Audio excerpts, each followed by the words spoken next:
Hey guys, welcome to TechTeam channel. Hope you're doing well. In this video, I'm going to be showing you how to blur your background in Zoom.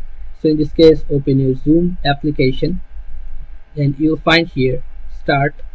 Starting a meeting to show you.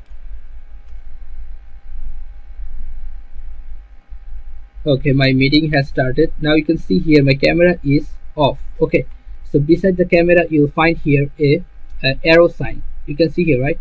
Just click on this and you'll find here blur my background, which is turned on or which is ticked.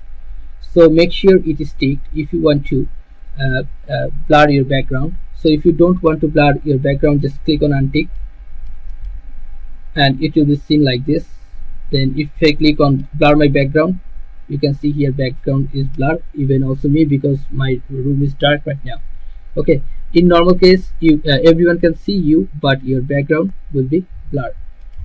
So guys, this is how you can do this. So guys, if you find this video helpful, then please give a thumbs up and don't forget to subscribe the channel. Thank you so much for watching the video.